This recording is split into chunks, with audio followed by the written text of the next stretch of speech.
Alhamdulillah, alhamdulillahilladzi anzala sakinata fi qulubil mu'minin liyazdadu imanan ma'a imanihim.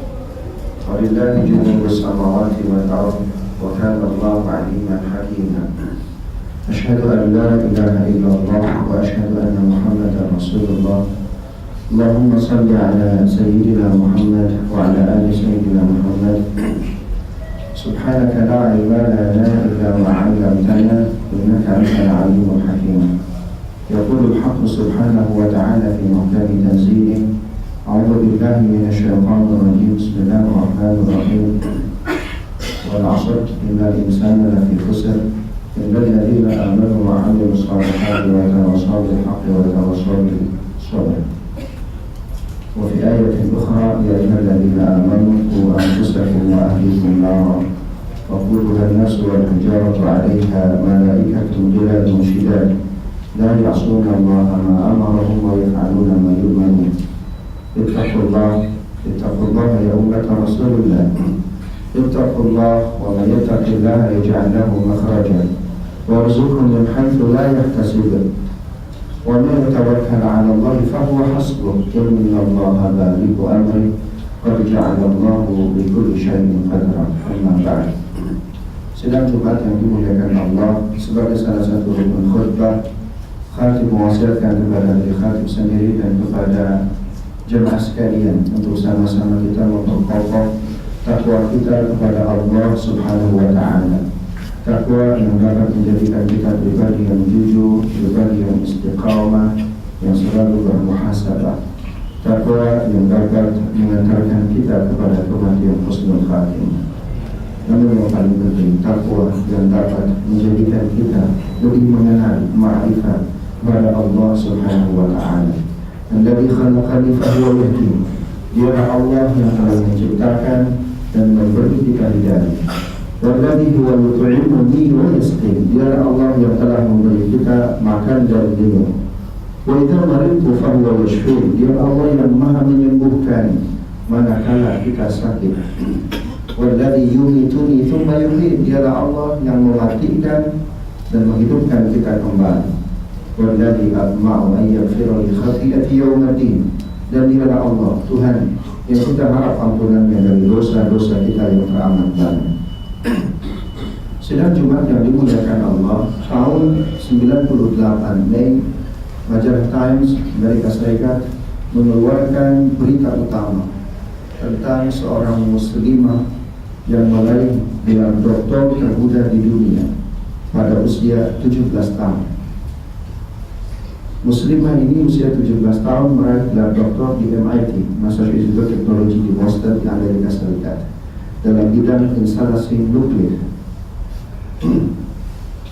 Acara ini atau topik ini dimulai ketika salah seorang profesor kimia di kampus tersebut mempresentasikan hasil risetnya. Beliau menemukan, menciptakan sebuah alat yang bisa mengukur kedalaman air laut kurang dari 10 menit dan bisa mengukur ketinggian gunung dengan alat tersebut kurang dari 5 menit.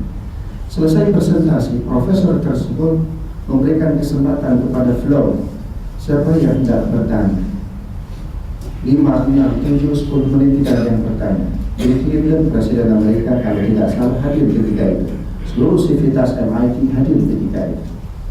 Dalam keheningan tiba-tiba ada seorang muslimah menggunakan jilbab, memakai baju berhijab, seorang hafal Al-Quran tiba-tiba bertanya, "Excuse me, Profesor, saya sangat apresiasi dengan penemuan Profesor alat tersebut, tapi insya Allah saya bisa mengukur kedalaman air laut tidak menggunakan alat dan bisa mengukur ketinggian gunung pun tidak menggunakan alat di luar 5 menit. Di bawah 5 menit saya bisa mengukur kedalaman dan ketinggian gunung." Orang semua terperangah, bagaimana bisa? Kata muslimah tersebut yang bernama Nur Azizah Fashad, dia mengatakan, saya ini seorang muslim, saya hafal Al-Quran, saya hafil. Saya untuk mengukur ketinggian atau kedalaman air laut, saya hitung jumlah kata laut dalam Al-Quran. Laut dalam bahasa Arab bahar, bahru, dalam bentuk singular, dalam bentuk plural, dengan seluruh perubahan morfologisnya, imperatif, imperfektif, perfektif, subjek, predikat, dan seluruh perubahan derivatif dan seluruh morfologisnya. Satu huruf dari permulaan ayat 10 meter, satu huruf 10 meter, satu huruf 10 meter, dan hasilnya akurat. Untuk mengukur ketinggian gunung, saya hitung jumlah kata gunung dalam Al-Quran. Jabal dalam bentuk singularnya, jibal dalam bentuk pluralnya. Radius 3 km dari bibir gunung tersebut. Satu huruf setelah ayat pertama 5 meter, satu huruf 5 meter, dan hasilnya akurat. Semua terperangah. Kok bisa? Betul, Al-Quran bukan buku fisika, Al-Quran bukan buku kimia, Al-Quran bukan buku biologi, Al-Quran bukan buku sains. Tapi semua isyarat pengetahuan, isyarat peradaban ada dalam Al-Quran. Allah menyatakan, wa indahu mafatihul ghaibi la ya'lamuha illa hu. Allah itu punya isyarat-isyarat kemajuan peradaban. Cuma kita yang tidak mau menelaah, membaca dan menengoknya. Kita hanya selesai kepada I read, I believe. Tidak melanjutkan kepada tahap selanjutnya, I listen. Padahal semua uji peradaban ada dalam Al-Quran. Yang menarik, Nur Azizah Fasha berasal dari Pakistan. Bapaknya seorang kuli bangunan. Ibunya biasanya kalau ada yang kuli bangunan, ada yang jual kopi, ada yang jual teh. Tapi rupanya bapak ibu yang papa ekonomi ini, ayahnya ketika membangun bangunan mungkin sambil tilawah, dia zikir tikror, mula-mula Al-Quran. Ibunya pun sama. Rupanya bagi orang soleh, orang mukmin yang baik imannya, yang visinya jauh bukan hanya dunia tapi akhirat, yang disebut rezeki, cukup sekedar bagaimana badan ini tegak di hadapan Allah ketika sholat. Kita mungkin bisa jadi menghafal Al-Quran sulit, bukan sekedar kita yang malas, tetapi asupan yang masuk ke dalam perut kita juga tidak halal. Nur Azizah Fasha, dia meraih gelar doktor, SD-nya 1 tahun, SMP 1 tahun, SMA 1 tahun, S1 setengah semester, S2 setengah semester, S3 setengah semester. Di MI jurusannya tidak tanggung-tanggung, instalasi nuklir. Cuma salah, sayang sekali majalah Times tidak fair menarik dari peredaran majalah Times hanya 2 hari. Kita ketika itu sedang sibuk-sibuknya, Mei 98, kita sedang banyak silaturahim ke gedung MPR, DPR, sehingga tidak sempat membaca majalah tersebut. Dan lebih hebatnya lagi, Google tidak fair ketika menuliskan nama Nur Azizah Fasha, maka konfirmasinya hoax. Tidak sekali Google menghoaxkan informasi-informasi yang valid. Karena itu umat Islam harus kuat, umat Islam harus punya media, harus punya akurasi data yang bisa mengkampanyekan ini.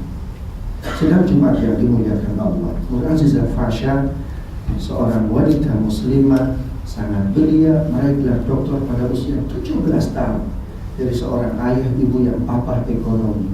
Tapi Allah memberikan rezeki yang begitu luar biasa, dari rezeki yang halal, punya anak yang luar biasa. Ini mungkin yang mengakibatkan Muslim Indonesia agak mudah ditarget oleh lawan-lawan politik ini. Bangsa ini dengan Muslim mayoritas tidak menjadikan mayoritas dalam politik, tidak menjadikan mayoritas dalam polisi.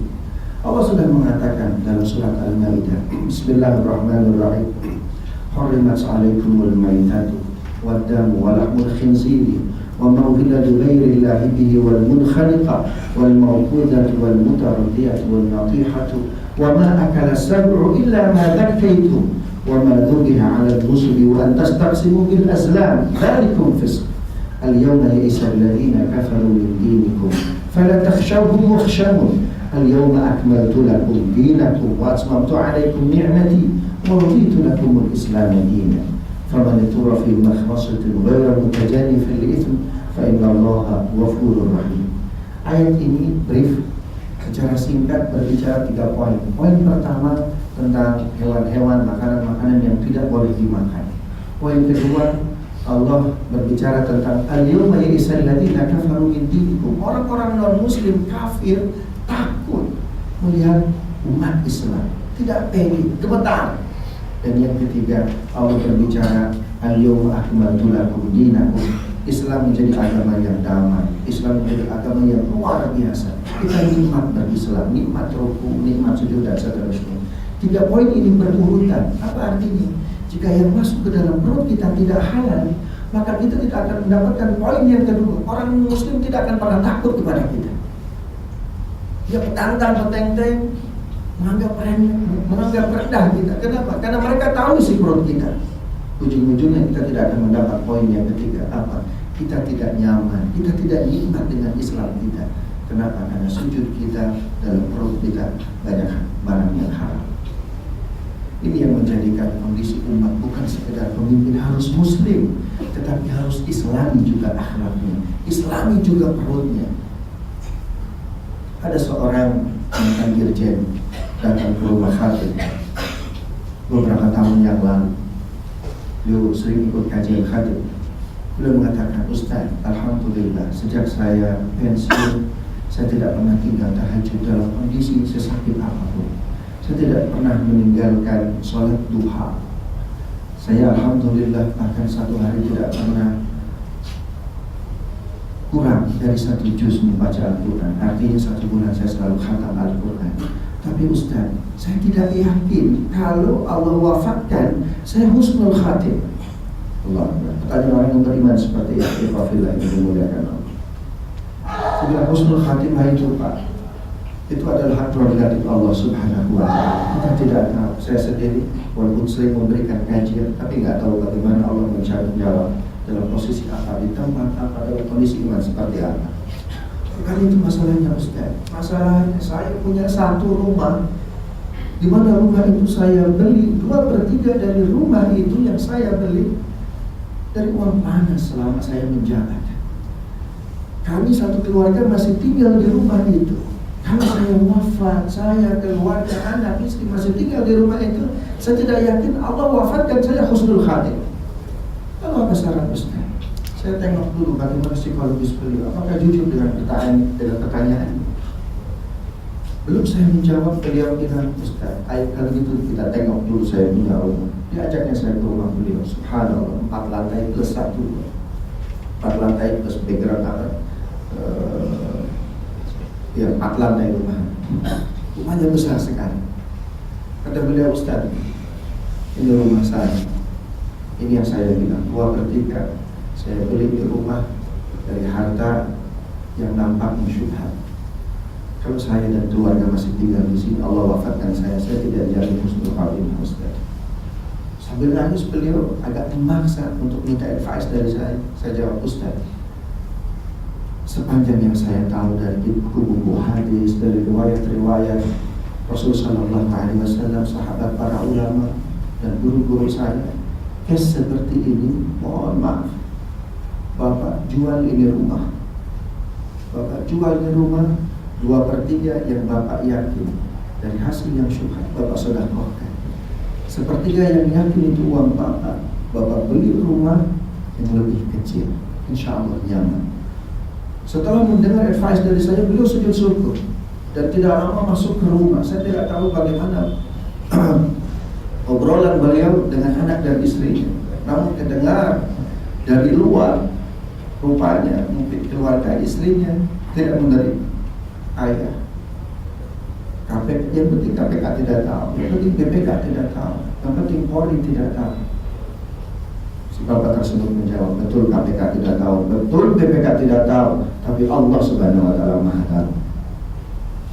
Akhirnya sepakatlah keluarga tersebut untuk menjual rumah. Tidak lama, beberapa bulan ke belakang, datang ke rumah saya, Ustaz, alhamdulillah rumah tersebut sudah terjual.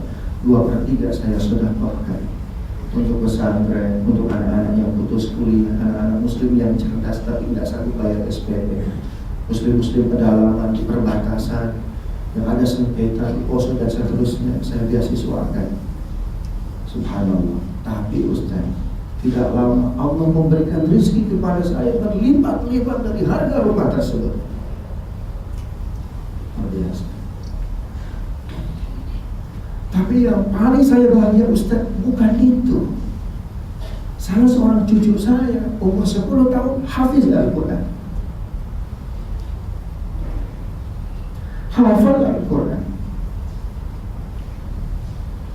Padahal Ustaz tahu, saya punya bapak, punya ibu, tidak ada terah orang ahli agama, bukan keluarga ulama. Saya tahu bagaimana akhlak ayah saya.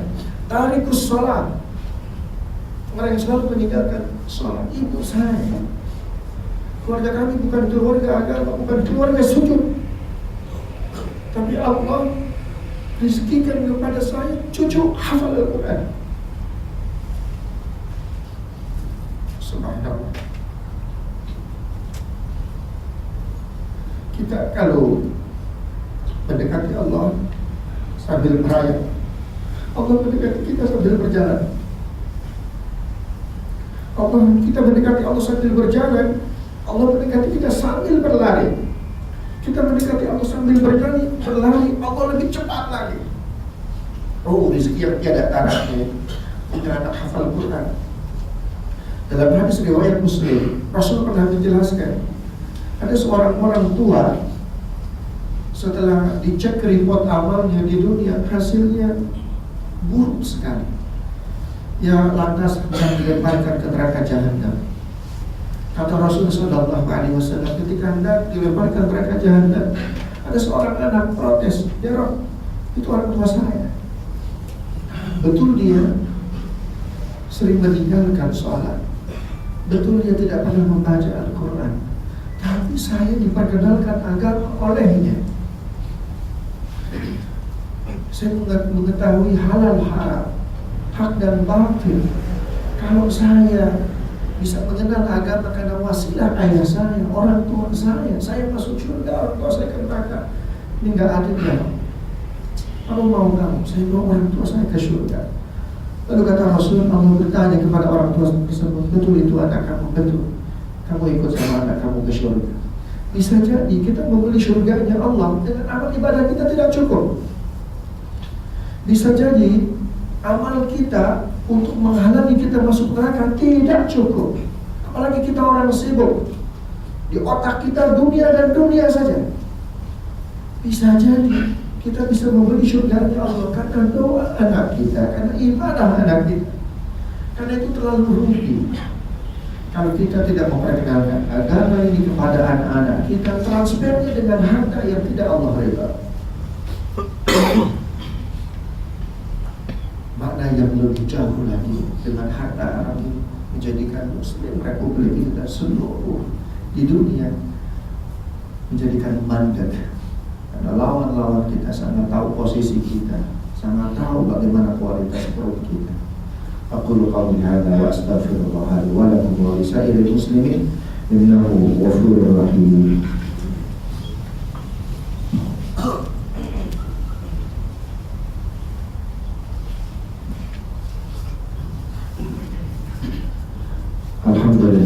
Alhamdulillahilladzi hadana li hadza wa ma kunna linahtadiya laula an hadana Allah.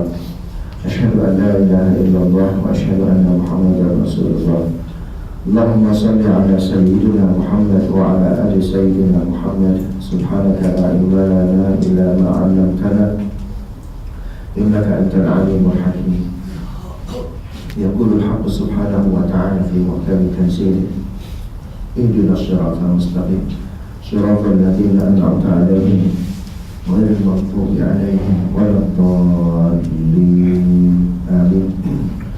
Ikhwanillah yang dimuliakan Allah, Imam Syafi'i, ada salah seorang muridnya selesai kuliah di perguruan tinggi Imam Syafi'i. Lantas beliau berkata, gaji pertama yang diterima sekitar 5 dinar, kalau dirupiahkan ekuivalennya sekitar 1 juta. Tidak cukup. Lantas ia datang menemui gurunya Imam Syafi'i. "Guru, alhamdulillah saya sudah bekerja. Gaji saya Kalau diibaratkan, dirupiahkan 1 juta, nampaknya tidak cukup guru. Kata Imam Syafi'i, apa mau kamu? Saya mau gaji yang cukup guru. Kata Imam Syafi'i, gampang. Besok kau temui pimpinan perusahaan, minta gajimu 800.000 saja. Akhirnya murid ini karena biasa para ulama dulu ketaatan terhadap guru yang begitu tinggi, tidak berani protes. Besoknya dia lantas menemui pimpinan perusahaan. Pimpinan, mohon gaji saya bulan depan 800.000 saja, tidak usah 1 juta. Mungkin bahasa sekarang bagus sekali, tapi kemungkinan tidak akan ada demo guru kalau orangnya seperti Anda. Akhirnya dikasih 800.000. Lalu 800.000 ternyata tambah tidak cukup. Karena logika matematika mana, bangkir mana? 800.000 lebih cukup ketimbang 1 juta. Lantas dia temui lagi gurunya Imam Syafi'i. Guru, gaji 800.000 ternyata tidak cukup. Apa jawab Imam Syafi'i? Kalau kamu mau cukup, besok temui pimpinan perusahaan, minta gaji kamu 3 dinar saja, 600.000 saja. Tidak berani protes. Besok dia temui pimpinan, minta gajinya 600.000. Bulan depan setelah gajinya 600.000, apa yang terjadi? Cukup dan bahkan lebih. Hari ini dia kaget. Kenapa gaji saya 1 juta tidak cukup?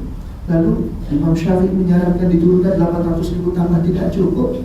Lalu dia menyarankan 600.000 malah cukup dan berlebih. Kali ini dia ingin bertanya kepada gurunya, guru, kenapa kok gaji 600.000 yang lebih sedikit cukup dan lebih ketimbang 800.000 atau 1 juta? Apa jawab Imam Syafi'i? Yang berhak masuk ke dalam perut kamu, gaji kamu, etos kerja kamu, pasnya dibayar hanya 600.000. Masuk kantor harusnya jam 7, kau datang jam 8. 1 jam itu walaupun tidak dipotong oleh kantor tidak halal. Seperti kita minum dalam 1 gelas, masuk tai ayam sedikit, maka najislah seluruh. Ini yang menjadikan tidak sekedar kita perlu takbir, ya, berdemo takbir dan seterusnya, tapi perut kita, isi perut kita banyak yang syubhat, apalagi yang haram. Ini menjadikan Allah tidak ridha. Ujung-ujungnya, jika mayoritas muslim senang berbuat maksiat, senang dengan yang haram, konflik dan seterusnya, perutnya tidak halal, tidak rapi, maka Allah akan menganugerahkan kepada komunitas tersebut pemimpin zalim. Inna Allah wa malaikatahu yusholluna 'alan nabi ya ayyuhalladzina amanu shallu 'alaihi wa sallimu taslima. Allahumma shalli wa sallim wa barik 'alaihi.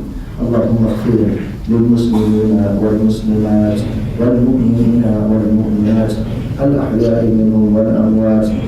اللهم آت نفوسنا تقواها وزكها أنت خير من زكاها أنت وليها ومولاها. Ya Rabb, ampuni dosa kami, orang tua kami, guru-guru kami, orang-orang yang telah berjasa dalam hidup kami. Ya Rabb, jadikan Ramadan ini berita gembira bagi keimanan kami, ketakwaan kami, dan kejujuran kami. Ya Rabb, jadikan Ramadan ini berita gembira, ya Rabb, bagi bangsa kami, bagi keislaman kami, ya Rabb. Berikan kepada kami pemimpin muslim yang saleh, yang adil, ya Rabb, yang mampu menerjemahkan syariat-Mu, ya Rabb. Ya Rabb, jadikan pula Ramadan ini berita gembira bagi saudara-saudara kami yang tertindas, yang terzalimi, yang diusir, ya Rabb, dari bangsa. Anugerahkan kepada mereka kesabaran, ketenangan, dan ketabahan, ya Rabb. Ya Rabb, jadikan kami ahli ruku, ahli sujud. Jaga diri kami, keluarga kami dari melakukan dosa besar. Jaga diri kami dan keluarga kami dari memakan harta haram. Rabbana atina min ladunka rahmatan wa hayyi lana min amrina rashada. Sallallahu ala sayyidina Muhammad wa ala alihi wa sahbihi wa sallam. Walhamdulillahi rabbil alamin. Aqimus shalah.